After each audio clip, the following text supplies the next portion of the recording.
I'm in the London home of Anna Mae Silver, the composer and pianist. And hello, Anna Mae. Hi, Jill.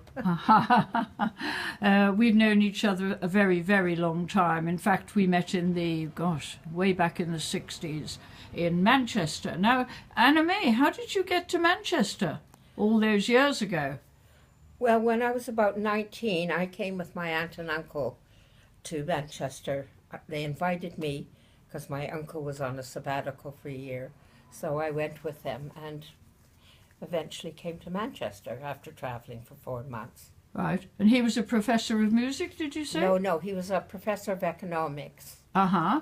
And I didn't have an education at the time, so I worked at Marks and Spencer's. And as a matter of fact, it was through Marks and Spencer's that I met you, Jill. And after that, I worked as a nanny, and then got a letter from a friend who was studying music at the Royal Academy in London, who invited me to come to London, and I stayed with her for a bit. Right. As a matter of fact, there were about 7 or 8 of us, all from Winnipeg. Oh, I know. I met them, the Winnipeg Mafia, yes. Yeah. All very talented and creative people who are now psychotherapists mainly. Of course, you were all very neurotic. I do remember.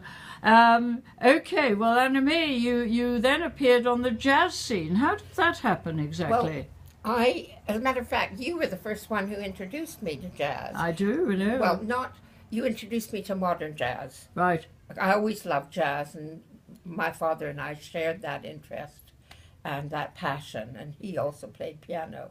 But I went to hear Thelonious Monk with you. I think it was Trade Hall in Manchester, and at that time, he was always quite strange, but he actually went under the... I kind of vaguely remember, yes. He went under the table.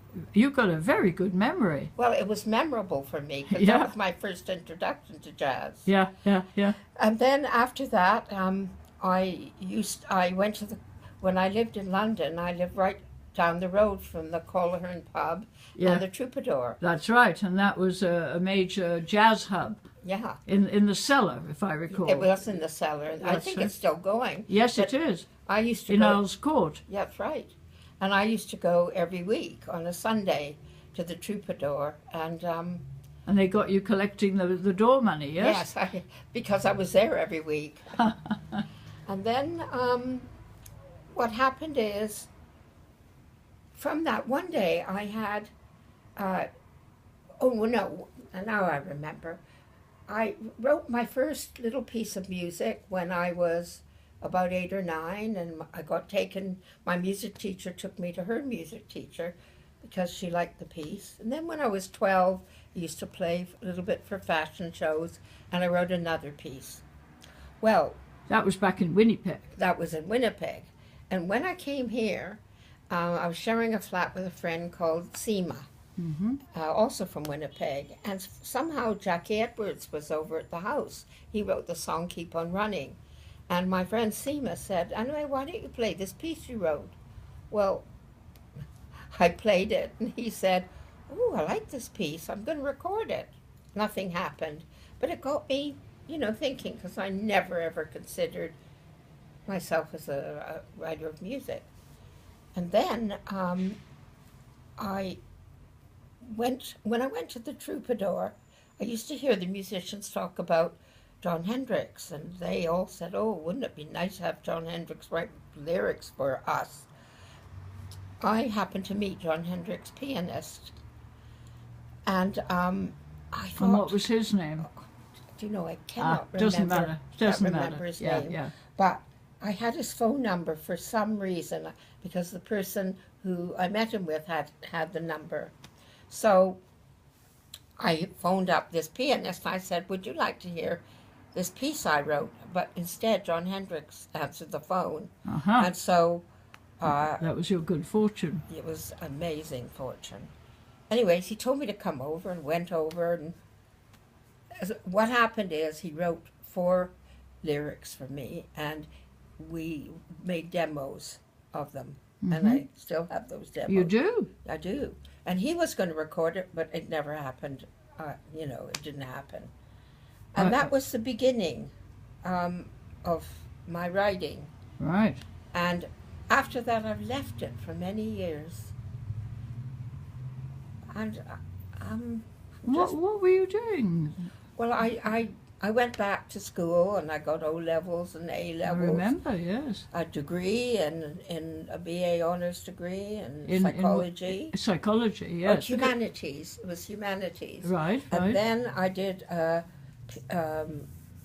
CQSW in social work. Yes. I worked as a social worker. I remember you were a personnel officer at one time, weren't you? Oh, I was. I worked when I first came to London after Manchester. I worked finding jobs for people for 7 years. I remember. And that's when I did my O levels and A levels at night school. Yeah. Then I went on. And finally, I trained as a psychotherapist, and that took quite a few years. Yeah, and that's your other profession. That's my profession. Yes, I work yes. as a psychotherapist, and I also work with Holocaust survivors. Yes, in London. In London, yes. At Jewish Care. Yes, yeah. But your main love, of course, is the music, and in fact, you've made a CD. I made a CD 2 years ago, as a matter of fact. Is it as long as 2 years? Well, no, it was last November. Maybe it was 1.5 years ago, actually. And it's called In My Wildest Dreams. And of course, it's a true title, isn't it? Well, it is, because in my wildest dreams, I never expected to do a CD, and I was 70 when I did it. Yeah.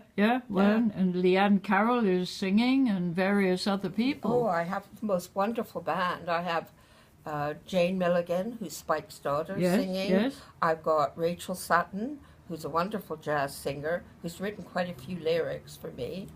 And the musical arranger was? John G. Smith.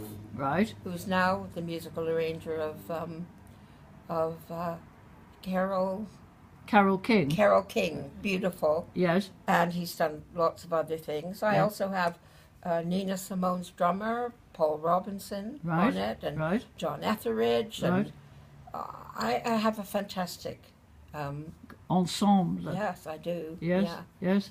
And somebody, Oh, yeah, Lance Ellington from Strictly Come Dancing as well. Okay. And you're still composing. And how do you get inspiration for the music? Sometimes I get it by hearing a piece on the radio or on the television, and I love that piece. And something of that piece makes me want to go to the piano. Right. The rhythm or the melody or the harmony. So it's a trigger. That's a trigger. The other trigger is I can feel in a mood, a certain kind of mood, and I want to go to the piano. It's really inspirational. I'm not a prolific composer. I'm an inspirational, I think, composer. And do you have visions? I mean, at night, hear music in your dreams? No. Like the dream of Olwyn or something? No. It always happens to do with mood or another piece of music. Right. And then I go to the piano, something comes out, or it doesn't. Right. And in the past, when I wrote something and I liked it, I could always remember it. And if it wasn't good, I would have forgotten it. So that's what happens. Now it's a bit harder for me to remember it. But of course now you've studied music and you can write the score down, yes? No, I don't do that. You don't? No, I had John G. Smith wrote out my music for me. I know what I want, and he does the chords that I want and the inversions and everything. Fantastic. So you're in tune with each other, you might say. Yeah, we are. Fantastic. Yeah. Okay, well, thank you very much, Anna Mae, and I look forward to hearing your next composition. Bye. Bye, Jill.